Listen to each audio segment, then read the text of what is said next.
கடைசி ஆட்டத்தில் நம்ம சென்னை சூப்பர் கிங்ஸ் அணி அபாரமான சாதனை மண்ண கவ்விய குஜராத் டைட்டன்ஸ் புள்ளி பட்டியலில் இத்தனை நாட்களால் நடந்துகிட்டு இருந்த ரொம்ப பெரிய குழப்பத்துக்கு நம்ம எம்எஸ் தோனி முற்றுப்புள்ளி வச்சு மும்பை இந்தியன்ஸ் ஆர்சிபி அணி இரண்டு அணிகளுக்குமே மிகப்பெரிய மகிழ்ச்சியை தற்போது நம்ம எம்எஸ் தோனி அவர்கள் சிஎஸ்கே அணியின் வெற்றியின் மூலமா அள்ளி கொடுத்திருக்காரு. அதாவது இந்த மேட்ச் துவங்குறப்பவே கண்டிப்பா குஜராத் அணி அவங்க ஜெயிச்சாதான் புள்ளி பட்டியலில் முதலாவது இடத்தை தக்க வச்சுக்க முடியும். இல்லைனா இரண்டாவது இல்லைனா மூன்றாவது இடத்துக்கு கண்டிப்பா தள்ள வேண்டிய நிலைமையில தான் குஜராத் அணி இருந்தாங்க. ஸோ அந்த வகையில் நம்ம எம்எஸ் தோனி இன்னைக்கு திடீர்னு இந்த முக்கியமான மேட்ச்ல டாஸ் ஜெயிச்சாரு.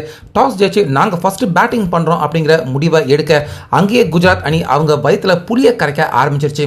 பத்தாக்குறைக்கு கான்வே ஆயுஷ் மாத்ரே ரெண்டு பேருமே ஓப்பனர்களாக வந்து நல்ல சிறப்பான தரமான ஓப்பனிங்கை நம்ம சிஎஸ்கே அணிக்கு கொடுத்தாங்க. இதுல 34 ரன்கள் எடுத்து ஆயுஷ் மாத்ரே அவுட் ஆக அடுத்ததா வந்த ஊர்வில் அவருடைய பங்குக்கு அவரும் அபாரமா விளையாண்டு 37 ரன் எடுத்தாரு. பின்னாடியே தொடர்ந்து இவங்க இரண்டு பேர் கூடயுமே பார்ட்னர்ஷிப் போட்ட கான்வே அவரும் அரை சதம் அடிச்சு 52 ரன்ல அவுட் ஆக சிவம் துபே ஒரு 2 சிக்ஸர்கள் அடிச்சு 17 ரன்னுக்கு அவுட் ஆயிட்டாரு. இப்படி இருக்க கடைசி நேரத்தில் 200 ரன் சிஎஸ்கே தாண்டணுமே அப்படின்னு நினைச்சுக்கிட்டு இருக்க அந்த நேரத்தில் பிரேவிஸ் இறங்கி சரியான அடி தர்ம அடி தான் 4-4 5 சிக்ஸர் அடிச்சு ஆட்டத்தின் கடைசி பந்தில் தான் அவருடைய விக்கெட் விழுந்துச்சு. ஆனாலுமே 57 ரன் எடுத்தாரு. அதே போல ஜடேஜா அவரும் ஒரு 21 ரன் யூஸ்ஃபுல் ரன் எடுத்து கொடுக்க 20 ஓவருக்கு 230 ரன் இந்த தொடர்லேயே இல்லாத ஒரு மிகப்பெரிய பேட்டிங்கை வெளிப்படுத்தி மிகப்பெரிய ஸ்கோரையை நம்ம சிஎஸ்கே அணி எடுத்துட்டாங்க. ஸோ இந்த இடத்துலயே ஏறக்குறைய பாதி உறுதியாயிடுச்சு குஜராத் அணியின் தோல்வி. ஏன்னா கடந்த ஆட்டத்தில் கூட இதே மாதிரியான ஒரு ஹையஸ்ட் ஸ்கோர் தான் குஜராத் அணி அவங்க சேசிங் பண்ண முடியல. இருந்தாலும் ஒரு நம்பிக்கையோட வந்த ஓப்பனர்களாக வந்த சாய் சுதர்ஷன் கில் இதில் கில் 13 ரன்னுக்கே அவுட் ஆயிட்டாரு. பின்னாடியே வந்த ஜாஷ் பட்லர் அவரும் 5 ரன்னுக்கே அவுட் ஆயிட்டாரு. இவங்க இரண்டு பேரும் தான் முக்கியமான பேட்ஸ்மேனாக இருந்தாங்க இந்த தொடரில் குஜராத் அணிக்கு. அடுத்ததா வந்த ஷெஃபன் அவரும் டக் அவுட் ஆக குஜராத் அணியின் பேட்டிங் ஆர்டர் கொலாப்ஸ் ஆக ஆரம்பிச்சிருச்சு. ஆனால் சாய் சுதர்ஷன் நல்லா விளையாண்டுட்டு இருந்தாரு.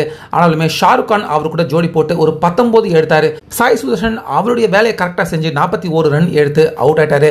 ஆரஞ்சு கேப்பையும் அவரே வச்சுக்கிட்டாரு. ஸோ தொடர்ந்து விளையாண்ட குஜராத் அணி பக்கம் ரன் பிரஷர் இங்க கிடுகிடுன்னு பயங்கரமா ஏறி போயிட்டு இருக்கு. விக்கெட்டும் விழுந்துகிட்டு இருக்கு. அதே போல கடைசி நம்பிக்கை வந்த ராகுல் திரிபாட்டி, ரஷித் கான், கோஸ்ட்லி இவங்க எல்லாருமே கூட அடுத்தடுத்து சொற்ப ரன்களுக்கு அவுட் ஆக கடைசியா இந்த மேட்ச்ல நம்ம சிஎஸ்கே அணி சாதாரண வெற்றி கிடையாது, மிகப்பெரிய அபாரமான வெற்றி அடைஞ்சிருந்தாங்க. ஸோ இந்த தோல்வியின் மூலமா தொடர்ந்து குஜராத் அணி என்னமோ பாயிண்ட்ஸ் டேபிள்ல அவங்க முதலாவது இடத்துல தான் இருக்காங்க. ஏன்னா அவங்க 18 புள்ளியோட இருக்கிறதால முதலாவது இடத்துல இருக்காங்க. ஆனாலுமே அடுத்த ஆட்டம் மும்பை இந்தியன்ஸ் பஞ்சாப் விளையாடுறாங்க. இந்த ஆட்டத்தில் யாரு ஜெயிச்சாலும் கண்டிப்பா அவங்க ஃபர்ஸ்ட்டுக்கு போயிடுவாங்க. குஜராத் அணி இரண்டாவது இடத்துக்கு தள்ளப்படுவாங்க.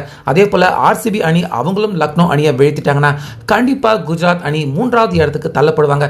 ஸோ இதை தான் ரசிகர்கள் எல்லாருமே எதிர்பார்த்துக்கிட்டு இருந்தாங்க. மும்பை ரசிகர்கள், பஞ்சாப் ரசிகர்கள், முக்கியமா ஆர்சிபி ரசிகர்கள். அதனால இன்னைக்கு ஆட்டம் கண்டிப்பா சிஎஸ்கே ஜெயிக்கணும் அப்படின்னு ஒட்டுமொத்த ரசிகர்கள் நம்ம சிஎஸ்கே அணிக்கு தான் எல்லாருமே சேர் பண்ணிக்கிட்டு இருந்தாங்க. அதை நம்ம தோனி அவர்கள் தரமா பண்ணி முடிச்சது மட்டும் இல்லாம பேட்டிங் போலிங் இரண்டிலையுமே குஜராத் அணியை மண்ணை கவ விட்டு நம்ம சிஎஸ்கே அணிக்கு ஒரு சாதனை வெற்றியை இன்னைக்கு வாங்கி கொடுத்திருக்காரு.